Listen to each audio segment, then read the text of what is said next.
Welcome to Transform and Transformational, a TeachBeyond podcast. I'm Kian. And I'm Heather. We're here to explore what it means to be transformed in our own lives and how that overflows to living lives of transformational impact in our communities.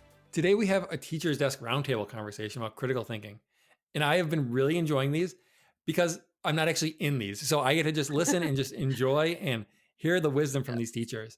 And the conversations that are being had have been so interesting to me. Yeah, and I love being able to facilitate the discussions. It's been great to have a variety of voices, new teachers, experienced teachers, people in all different places in the world, talking to people who teach in their own culture, those who are serving outside of their passport countries.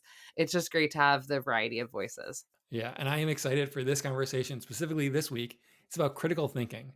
I know how important that is for everyone to develop, especially adults having conversations, listening to people's opinions, listening to the news, reading articles online, and just really making those skills strong. And I know those skills obviously have to start somewhere.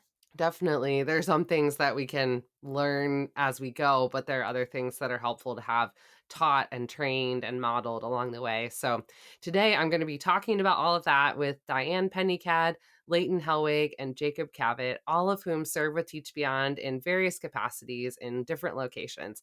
And I'll have them introduce themselves further. Diane wrote an article about creating a culture of critical thinking, and Leighton authored an article on a culture of reflection. So we'll link to both of those in the show notes today. Let's go over that conversation now. Well, welcome to the podcast.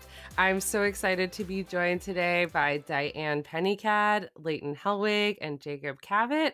And let's just go around and have everyone introduce yourself. I've just said your name, but you can give us your background in education, kind of where you are now, where you've been. Let's start with you, Diane.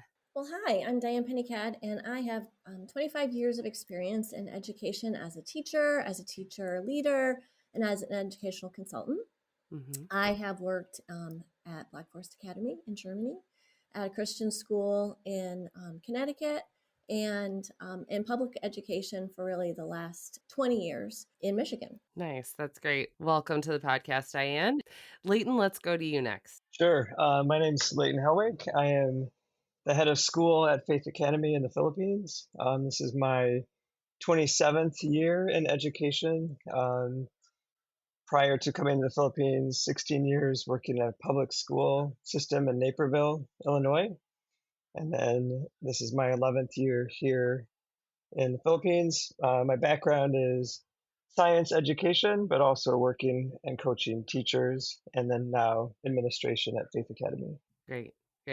And Jacob? Yeah, my name's Jacob Cavett. I teach at the Christian International School of Prague and have been there for the last 2.5 years.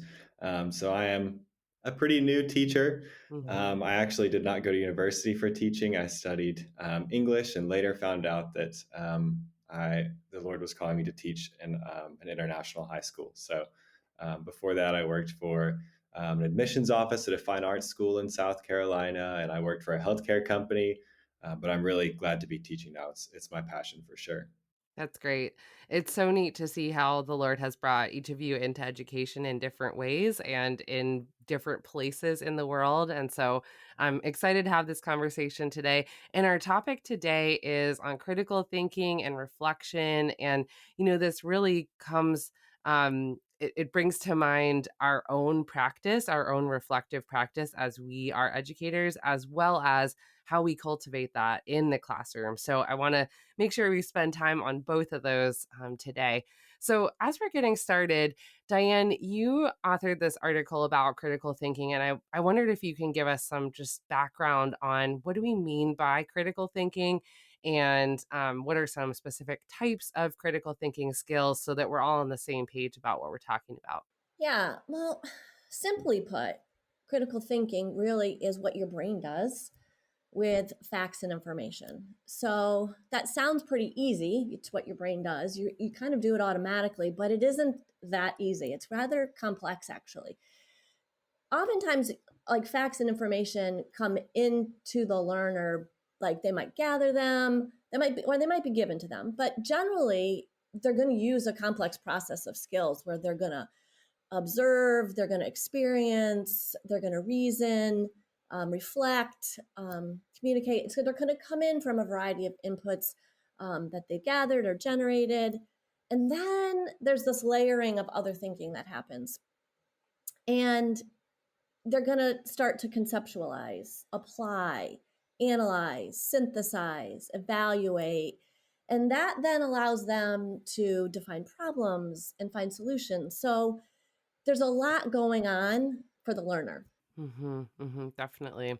I'd love to hear from any of you. What is your particular interest in this area, in thinking about critical thinking, in, wanting to enter in a discussion like this? Why is this important as educators and to you particularly?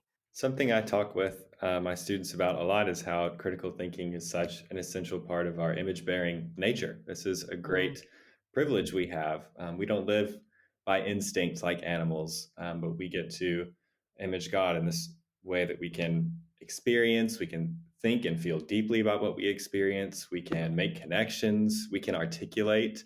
And it's a really beautiful thing. And that it has come up very often recently when we're talking about using generative AI for assignments. mm. One way that I try to deter my students from doing that is just letting them know, like, you have this beautiful privilege to think for yourself.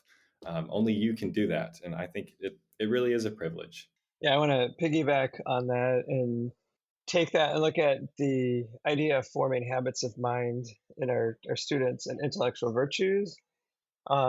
If we're looking at lifelong learning and preparing and equipping our students as image bearers for what they're going to be experiencing in the world, we need to equip them with the way of thinking.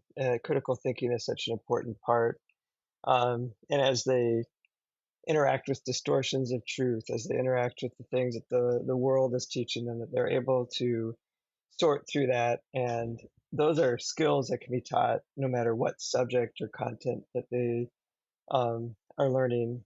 But they're able to take that as virtues as they interact with the world. Yeah, such interesting perspectives that each of you are raising, and where this could go in the classroom and in these conversations that you're having with students. I'm wondering, Jacob, how do students respond when this conversation comes up? I mean, this is very like, the hot topics of today, all of that. I'm just curious, how have they engaged with you then in when being posed with that challenge that, this is part of image bearing? Well, I think when a lot of students think about the critical thinking part of their image bearing nature, maybe they haven't thought so deeply about how, like I said, it's a privilege, but it's really beautiful too. It's something we get to enjoy. If we can eat and drink to the glory of God, we can also think to the glory of God. We can make connections to the glory of God. Mm. And so part of that, especially with my ninth grade students, what we focus on in English class is mainly just argumentation. How do you make a claim? How do you pull in relevant evidence and make connections, analyze in a way that articulates your claim?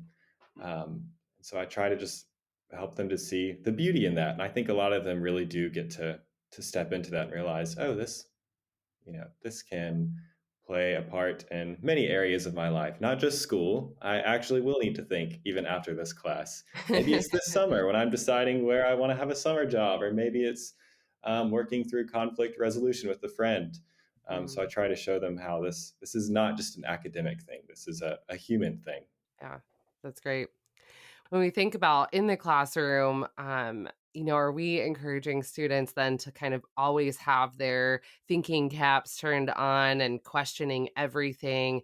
Does that slow down the learning process, if you will? I'm just curious what that looks like then as they do engage with critical thinking. I think it could. It's funny because when we teach critical thinking, we do want students to ask questions, but we don't want them to be cynical in an unhealthy way. So I think there's a good balance of having just a teachable attitude, where we're not just seeking to deconstruct everything for the sake of deconstructing. Because especially thinking if we're asking hard questions about God, um, if we trust God's character and that He really is who He says He is, then He's not afraid of our questions. And by being honest with Him and digging into that, we come to have a deeper understanding of His goodness. If we're really seeking Him, if we really have a teachable attitude, and our critical thinking, that it's really just going to bring us closer to God, not farther away from him. But you're right. There has to be a balance of responsibility to content and objectives and what's required for us to teach, while still offering an environment or an opportunity for the questioning and the thinking. And I think if I were to err on the side of one or the other, I guess I would err on the side of thinking and equipping for future consumption of content. But there is a balance, and I understand that's a tension that teachers often feel in their classrooms. So you do have to work at finding the right balance for that. And I think we can use our learning objectives as a Hmm. guide to that. You know, really, when we're Mm-hmm. looking Mm-hmm. at the learning goals or the standards, at what level are certain things to be taught? And I think we can use that as a guide in terms of the higher order thinking that's needed, Mm-hmm. um, and know that there are times we're going to go really deep, and there are Hmm. times when it may be not, but we can still engage them in the thinking process at various levels.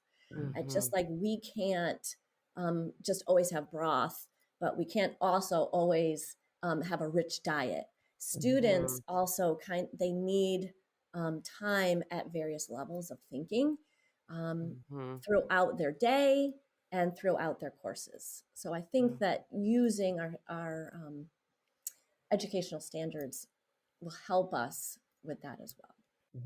Yeah, definitely. I'm thinking about how as an educator myself, immediately I'm thinking, okay, how do we actually do this? There are some very natural barriers that come to mind of practically making this happen. And one thing that comes to mind just from what you're saying is, there are students who naturally just like to challenge the teacher on everything. And how can we lead the classroom in a way that creates engagement and moves towards those learning outcomes that you're talking about, Diane, and that create space for challenge and discussion without feeding that. Curious your thoughts on that. And I think we're going to get into some different strategies that can be employed in the classroom.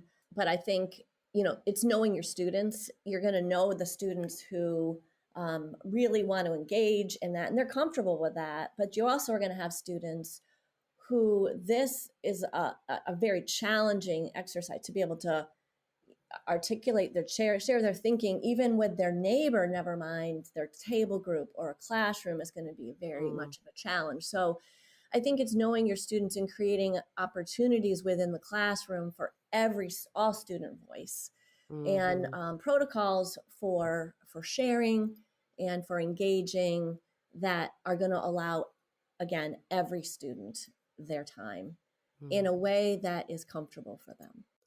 For the student who might not be familiar with a classroom that invites critical thinking, or as you're mentioning, Diane, who's just shy to share their original thoughts, what are some ways that you help them enter into this type of setting to say, okay, let's engage together on this? As a teacher, you need to keep in mind the cultural aspect of your students. And in our context in the Philippines, we do have quite a few Asian students. And what we have found is those that are newer to the school struggle with this more than others.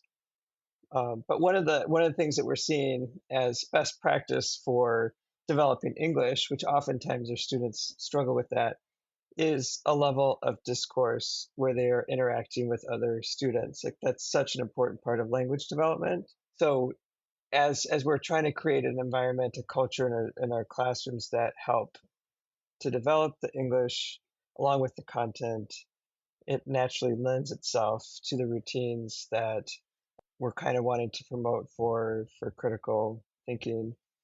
And oftentimes in our situation, parents have chosen to send their kids to an international school for that purpose. So it's a balance. Like you have to understand that. And I think that's part of like being sensitive to the student's perspective on authority, that the teacher, even interacting with older students in the classroom is also difficult for some. So I think that's part of being sensitive to that while recognizing that this is kind of the direction we're wanting to go for the level of critical thinking that we're wanting to develop in our students. Yeah, that's great. Realistically, 95% of our students are going to struggle initially when they're in a classroom that is highly embedded with critical thinking. And basically, students want to have they just have learned that I'm at school, I want to have the right answer. There's one right answer. They want to appear smart in front of their peers. They want to get good grades. And so you need to create an environment that's a safe environment, that they understand that we're going to be thinking, and there may not be one right answer, and there may not be one right procedure to solve the problem, or they need to understand that it's okay that we're together, a classroom community that has freedom to fail forward. We're going to get there. There may be many different ways of getting there, and we're going to honor what everyone brings. And so that's just part of creating that culture. But you definitely want to start small, and you want to create wins immediately. So just starting with like day one, and day one can be the first day of school. Day one can be whenever you really are deciding, like, I really want to make this an increased focus. But you want to create an opportunity for some tasks that are really open-ended, collaborative, and provide them an opportunity to kind of see what that's like in a non-threatening situation. And then just and that they're fun, and so that they just kind of go, oh, wait, today was really fun, but it was non-threatening, and you're already getting them to be thinking and getting them to just get down their own barriers of, I have to have the right answer before I can share, and that we're all going to put our thoughts out on the table and share. And so it just in small groups, manageable, and as you're walking around and listening in, you can then also, you're going to have groups that are just stuck, and you need to be ready and prepared. You need to know where you're going in the end, begin with the end in mind, and really have thought through where they might get stuck, and when they get stuck, some different scaffolds that you can give them to help them move forward without funneling them to a specific answer, but to then spark their thinking to get them over a hump. Just that they know that you're on their side, that it's a process for all of us, and that we're in it together. That's a key, to not be trying to just get them to a specific end, but Mm-hmm. still knowing that you're there to help them get where they're going, right, Diane? That's a good point. Yeah, I think that's why I've focused so much on routines. As a early teacher, I would have routines for classroom management. I would have routines, just more of the practical things. But when I started thinking of routines for critical thinking, it kind of opened my eyes to being able to provide that scaffolding support, or that support for students who struggle with that. And when you look at those types of routines, you look at tools that you use, which are just like Diane mentioned, protocols or structures that you can use. And there's so many out there. In the article that I wrote, I mentioned Project Zero, making thinking visible, but there are many other tools out there. So choosing the right tool for the right purpose that you want, and then developing structures where you are naturally scaffolding that support, modeling it as a teacher, doing it together as a class, eventually that gradual release of responsibility, where then students are doing that individually while giving formative feedback along the way, helps then to move it into more patterns of behavior that become part of how you run your class. And it sounds simple in theory, but it's very hard to get to that point. Sometimes that means just really narrowing your focus on just a few tools that you want to use so that you can bring it to that level. I think that can depend on what age level you're working with. Um, and then routines for what Diane was saying about how students interact with each other, cooperative learning structures that you can put into place to really help support them in that process. So yeah, those are some of the things that I've learned as a teacher, as I've tried to help walk students through developing their critical thinking. Yeah, modeling is super important. We bring our own transformed life into the classroom and our Mm. lived experience. And for us, we need to model our thinking, and we need to help them understand, like they don't, you ask them a question, well, how'd you get that answer? I don't know. I just know. That's what you're going to get initially. And so you need to help walk them through some questions to get them to really even think about that. But what really helps is if you model your own thinking first and really establish the thinking, and the expectations. Um, I think it's really key too to provide graphic organizers for students, because that also helps them take their initial thoughts and then build on them. It's a way for them to see the process of their thinking, but it's also a great way you can create a classroom graphic organizer. And so you can see collectively the thinking of your classroom as well. I think we also talked about expectations. Leighton had talked about norms or expectations, protocols. There's ways you're going to need to kind of think through what the classroom should look like, sound like, and feel like. And I have found the best way to do that is to have the classroom create those norms. I do that through a chalk talk, which is one of the visible thinking routines, and have students, it's a silent conversation. And after I've given them a collaborative task, I want them to reflect and to think about, if this is the type of activity that we're going to do on a regular basis for you to be successful, what does a collaborative work group look like? That would be one question they're going to respond to on a chart paper. What does it sound like? And what does it feel like? So 3 separate prompts that they're going to respond to anonymously and quietly. They're just going to write it on a sheet of paper and build onto each other's thinking, agree, disagree, so that like they're having a conversation, but they don't have to verbalize it orally. And then we kind of process that. We revisit it throughout the year, but that becomes our norm. This is what our classmates said we need to have in our classroom, for us to feel comfortable sharing our thinking and putting ourselves out there.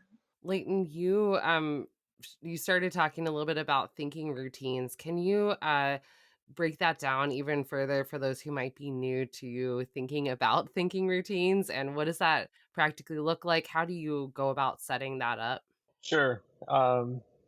Well, any routine takes planning. It Mhm. takes Mhm. forethought. It takes, as I mentioned, like kind of the criteria, the right tools, the structures, and that becomes part of the way of doing things in your classroom.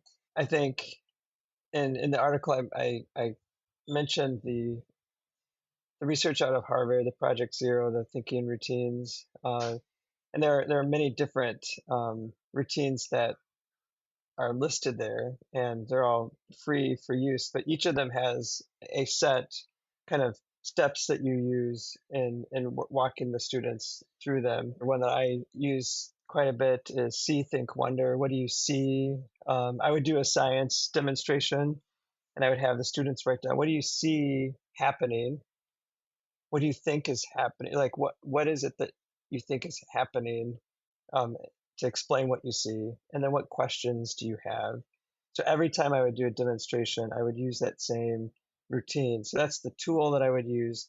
I would create the structure, and then that just became how we would do things. And then that can be transferred to other types of learning activities where you want them to observe something, think about what they're observing, and ask questions. So that's how it becomes part of the way we do things in our class. And there's a set of core routines that you can use for any subject, any grade, and really at any level of thinking. And pick a few of them. Pick a couple that you're going to say, I'm going to try these in the next month, and just find ways that you can embed those into your classroom. And I guarantee that you will say, you'll just be amazed at what you can get from your students, what the thinking that comes out and emerges, that you're going to want to try more. And then as you're planning, you can then say, oh, okay, I'm looking for this type of thinking with this particular learning goal. And then you can kind of look through and see which routines fit that type of thinking. And there are hundreds and hundreds of tools out there for that. It's like choosing the right ones for the types of thinking that you want, and then really focusing on developing that culture in your classroom where you're using those regularly so that there is a transfer of use. And the best case scenario is when students choose to use them on their own for their own learning. That's how you know it's kind of been embedded in the way that they are thinking. It takes repetition, it takes invitation, intentionality, all of that from the start. But then, wow, what a rewarding moment to see a student choose and just start using that fluidly Yeah. without there being some sort of framework or including that in the lesson plan Hmm. for the day. That's really neat. Yeah. Yeah. And that's where it goes beyond just like graphic organizers are super important to help structure and record things, but it goes beyond a graphic organizer when you see that transfer where it's actually guiding the thinking process. That's great. And Diane, you wrote a lot about different strategies that can be used as well. Can you talk us through some of the strategies that you have found helpful? Yeah. So when we think about really getting students to think and making their thinking visible, we really need to think about our classroom and our classroom structure. And Leighton mentioned in his article about balancing teacher talk time with student talk time. And so I think sometimes something that really helped me was an article that was entitled, and I don't remember much about the article other than the title, but it was really helpful for me to just say to myself, never say what a kid can say. In other words, I need to create the environment where I'm asking the right questions that the student is then going to frame the response. They're going to get kids thinking. So I need to get my student thinking. I need to be able to see their thinking. I need to somehow make it visible, whether that's in a written form, oral form. I need to get their thinking out. Modeling, I already talked about modeling our thinking because they really need to see and understand it's foreign for them to be able to think about their thinking. That metacognitive process is not natural. And so as I'm modeling my thinking, I'm just sharing my thinking and elaborating on why I think thus and such. But I'm also sharing my own curiosity and my own wondering that we want them to build a lifetime of thinking. So Leighton mentioned that we need to know where we're going. We need to plan. I mean, you need to have an understanding of where you want to go with your lesson. It's not just questioning for the sake of questioning. You're questioning for a purpose. And so you're wanting to like I mentioned earlier, you're getting students to move beyond, but not necessarily funneling them to a correct answer. So helping them to construct understanding, you're helping them to facilitate, clarify, and extend their thinking through your questioning sequences. So I think it's questioning stems are important. In my article, I have a whole list of questioning stems that you can use for a variety of types of thinking that you're wanting to get students to do. But I think it's really powerful too to not just have whole class conversation, but to also have small group discourse. And that's that social interaction, that collaborative opportunity allows students to move beyond what they could do independently because they're having the opportunity to have that conversation with their peers, to receive feedback. They're explaining, they're justifying, but they're getting that feedback, but they're also hearing a variety of viewpoints that is going to challenge their thinking as well. And it allows them to get feedback where you can't get to every student, but every student is getting the opportunity to have feedback. And that's where it's really important to have those classroom norms about what does it need to look like, sound like, and feel like, and to really help students have what I would call accountable talk stems, like a way of what does it look like to have a academically productive conversation. We really need to teach them to listen, to understand, to speak, to be understood, but to also disagree without being disagreeable. That it's okay to disagree, but how do we do so respectfully? How do we honor each other as image bearers of Christ? And so we need to really teach them, how do you add on to someone's ideas? How do you ask clarifying questions? How do you provide feedback that's constructive and specific and kind? Um, we have to model that. We have to show that. We have to give them some tools to do that. With this kind of groundwork, I think this is all super helpful, starting to move us into the realm of practical thinking. And now let's talk about some specific examples of where you have seen these types of things play out, to continue to help build our understanding of what this can be like in the classroom. Sure. One of my favorite routines is tug of war because it's so visual and you can everyone has kind of experienced that, or at least has seen tug of war happening. But it's a routine to help build looking at different claims and evidence and arguments, kind of an argumentative type of an approach. What you can list out all of the different claims, the different evidence that are there on two kind of opposing kind of viewpoints, and then you can visually place the arguments where your anchor arguments are the strongest ones, and then as you get closer to the middle, the more closer together they are in terms of their arguments. But that visual aspect of being able to identify what the claims are, the evidence is, and to put that in with the context of argumentation and being able to look at counter arguments versus arguments, putting that all out really helped my student. We were looking at the difference between young earth and old earth in terms of creation and some of the arguments for both of those. And just putting that out there and having that discussion led to then a paper that they were able to write where they then kind of explained what their view was on that, but they were able to then identify the counter arguments, which is all part of that argumentative process and critical thinking.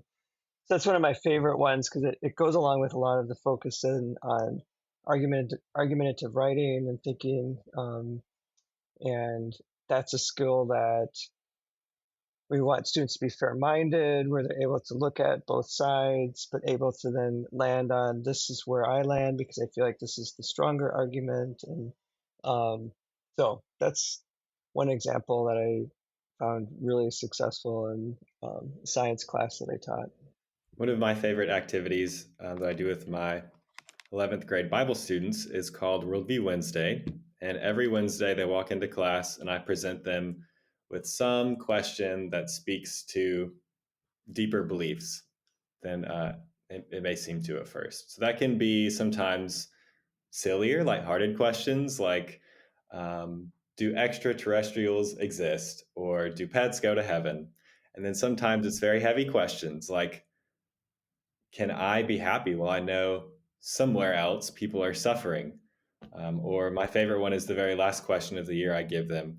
And that is, if you are a Christian, why? If you are not a Christian, what would it take for you to put your trust in Christ? And so I give 10 minutes for them to think through that question as much as they can in 10 minutes and type a short response. And then we take the next 10 minutes for them to share their answers with each other. And I just kind of let it unfold, let them share their honest beliefs. Many of the students are not Christians. And so I think for them, they really appreciate that space for them to express their thoughts and for them to not be policed. That really loosens them up, I think. And then in the last 10 minutes, I share a biblical response. And sometimes there's a very clear biblical response, and sometimes it's not as clear. Sometimes there might be a few different perspectives that we could get from Scripture.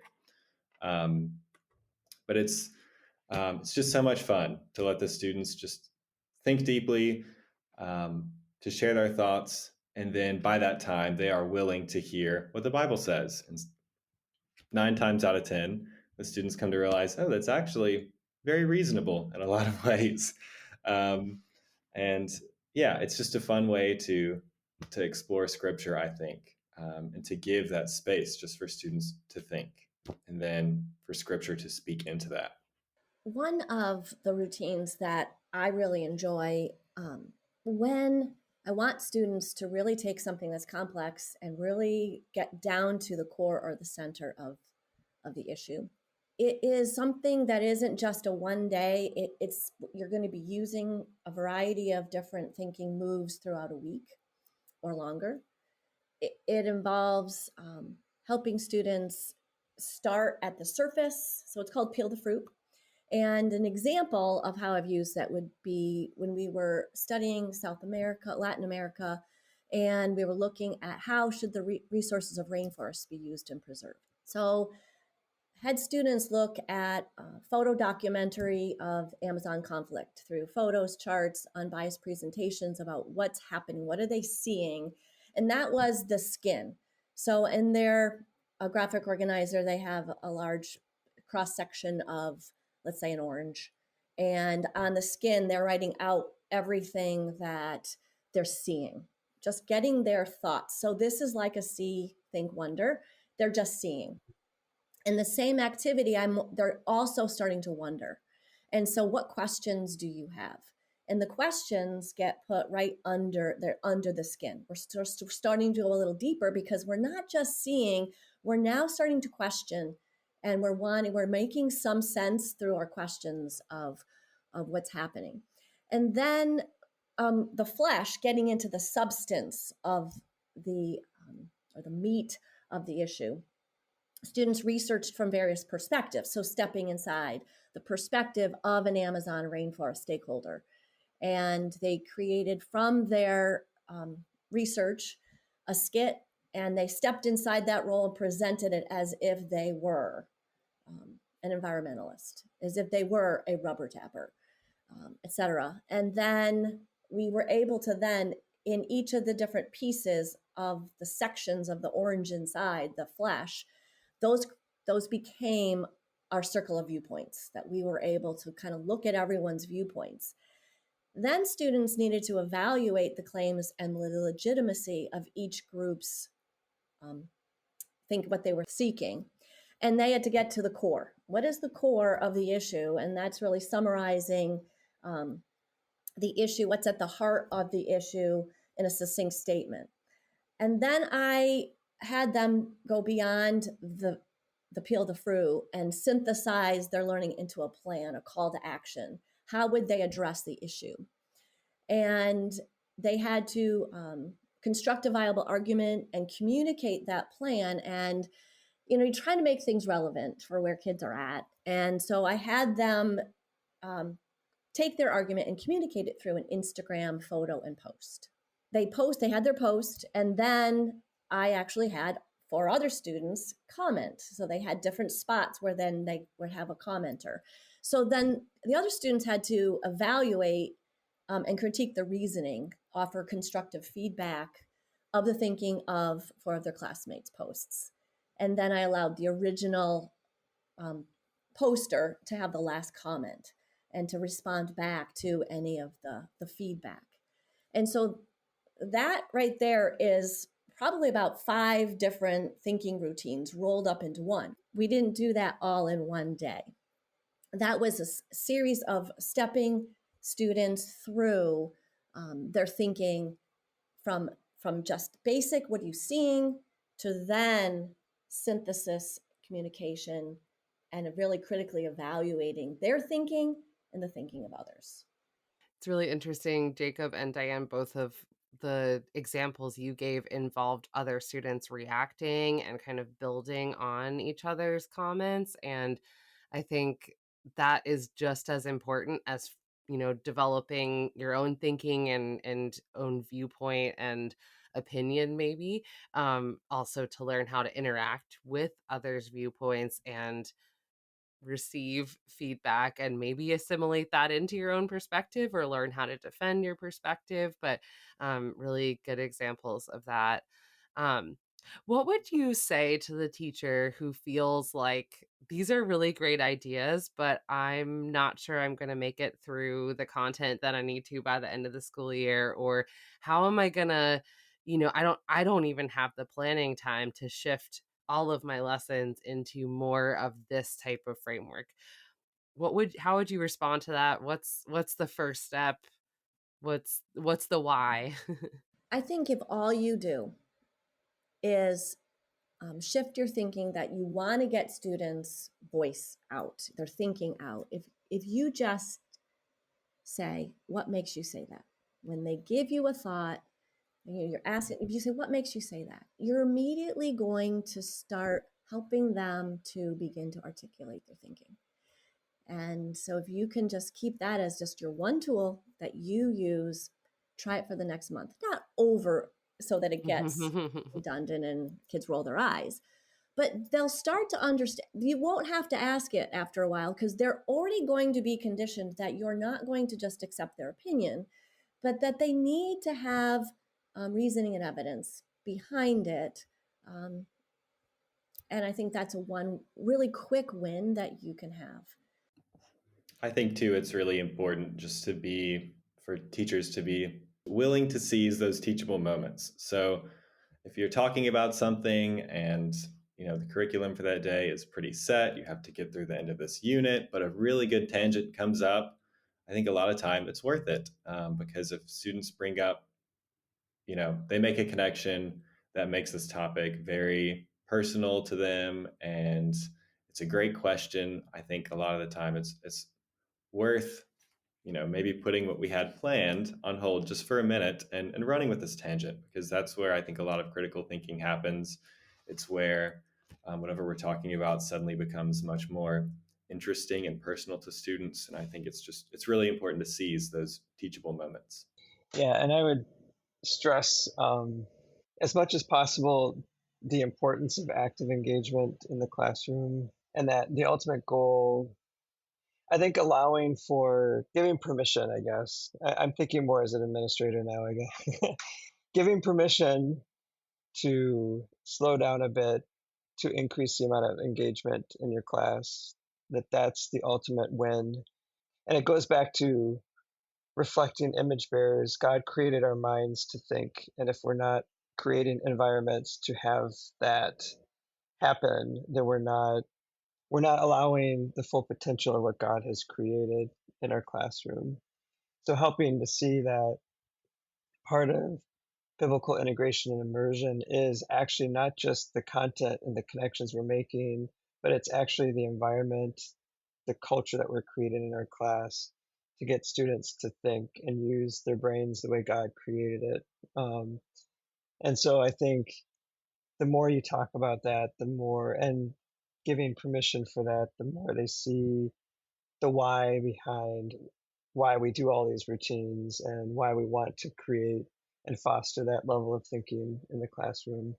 Um, so I know that's not an easy answer, but that's, I think, part of like what I want to foster as a culture of learning in my school. And as we work with our teachers, it creates that space for teachers to be able to, have that permission to slow down a bit, to have a deeper level of thinking.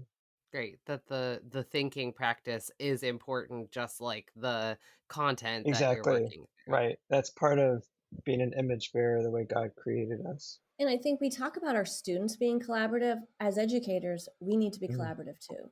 We need to rely on our colleagues. And I think the best thing you can do is to grab a couple of colleagues and just say, I'd really like to toe into this a little bit.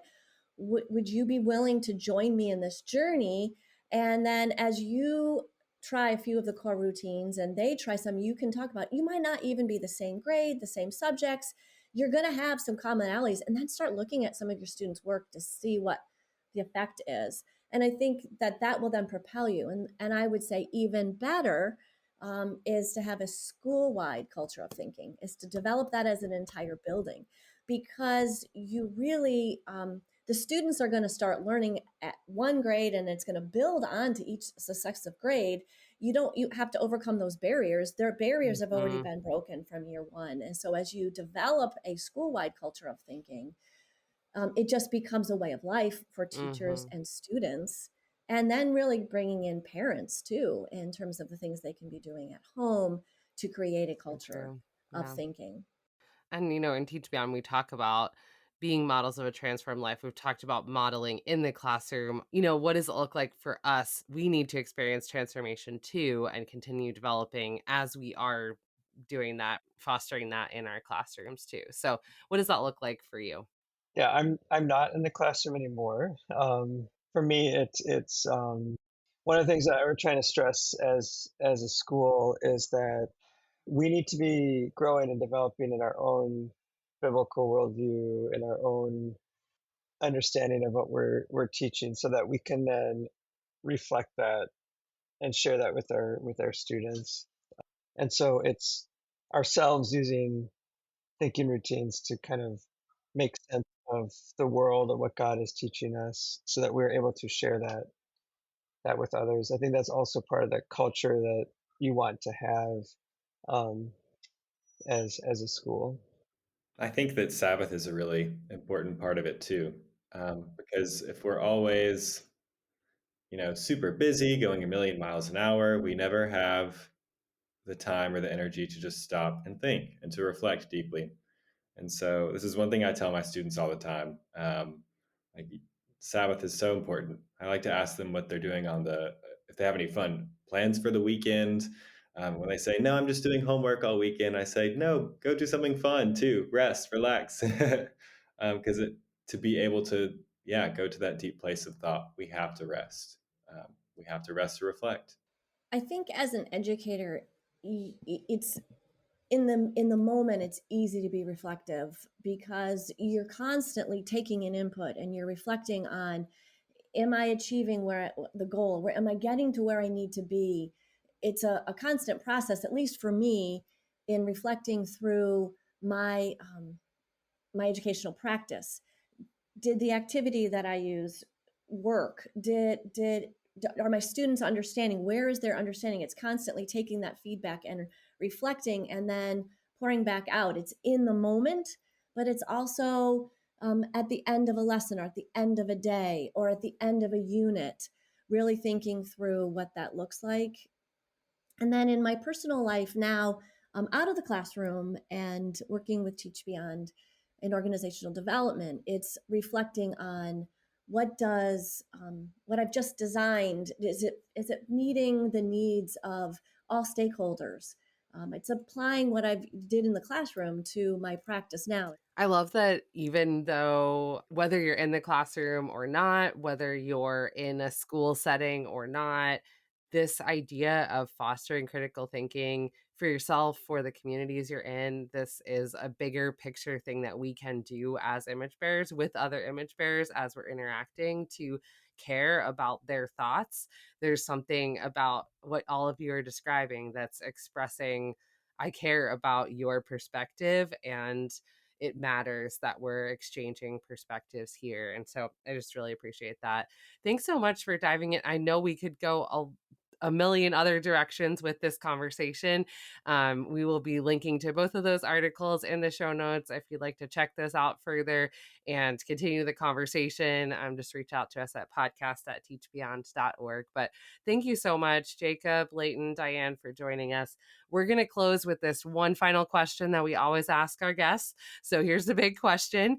What's one thing that is changing your life right now? So I'll go first, and then I'll prompt each of you to just share something big or small that is changing your life right now. So for me, something that is changing my life, we're right at the beginning of a new year at the time of this recording, and just having the chance to, funny, I didn't even think about how this is related to our topic today, but having the chance to reflect and spend some time journaling at the turn of the year. Our episode right at the end of the year gave us some great questions to do that. And it just was a great launching pad for thinking through how God has been at work in my last year and what he is asking of me for the year ahead. So that's something that's been changing my life lately.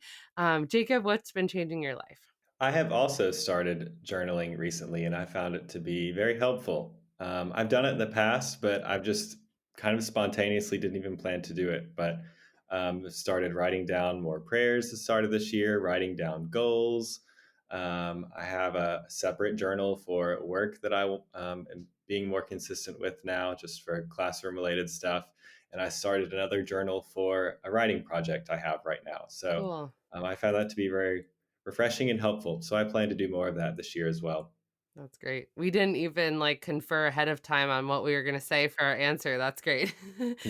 Awesome. Diane, what has been changing your life lately? For me, what's changing my life is being able to ride my bicycle inside. So I am an avid cyclist. I love to ride outside. In fact, being on my bike is where I sense and feel connected to God the most. Just getting in that zone and just being able to just enjoy His creation and to just to think and reflect. It's so I can't ride outside right now because I live in a climate that has winter. It's quite cold. And so I have an indoor trainer that I recently have gotten my bike onto in the last month from being switching from seasons. And that's been so helpful for me now that I am working remotely from home and instead of in an educational setting. And it's allowing me to just, physically, mentally, emotionally, it's just been life-giving. And it's also where I listen to my podcasts and can really just start reflecting and have that reflective practice of where things are at in my own life from a spiritual perspective. And so it's helping me physically, mentally, emotionally, and spiritually. Love that. So that's what's changing my life. Yeah, that's great. I know Diane listens to this podcast on that bike, so Mhm. that's awesome. Leighton, what has been changing your life? Sure. At the beginning of our Christmas break, I read a book by David Brooks, How to Know a Person, The Art of Mm, Seeing Others Deeply and Being Deeply Seen. mm, I think you can often feel lonely at the top as head of school. So mm, have been reflecting and focusing on reaching out to a few of my friends and just focusing on this year of kind of developing a deeper friendship relationship with them throughout this school year to help keep perspective on life, to have Christian brothers to walk mhm, alongside with. So mhm. that's kind of my focus at the moment. Yeah, yeah, that's great. Well, thank you, all three of you, for joining us for this conversation today, for your thoughtfulness, and for leading us in this conversation. And it was great to be together. For our weekly spotlight, we are focusing on Christian International School of Prague in Czechia, where Jacob serves. Want to learn more? Click on the link in the show notes or visit teachbeyond.org/go. That was a great conversation. A lot of different resources were mentioned that I'm going to look into just for my own sake. Yeah. But I love that at the very end, we were given a few simple challenges that we can take with us into our next class or interaction. Yeah, it's super helpful that it could be in the classroom or outside of the classroom. And just a reminder to check out those articles from Leighton and Diane in the show notes.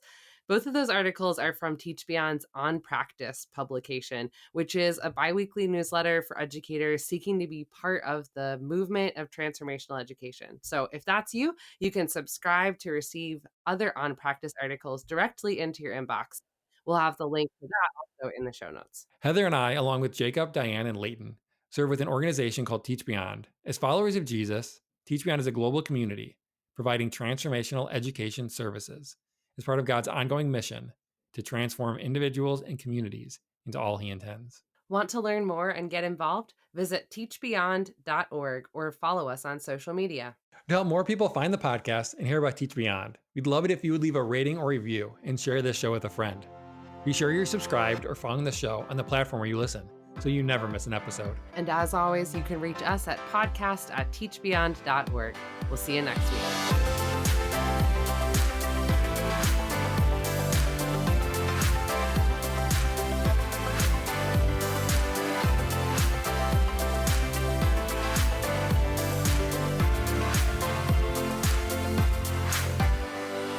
The mystery word for this week is models.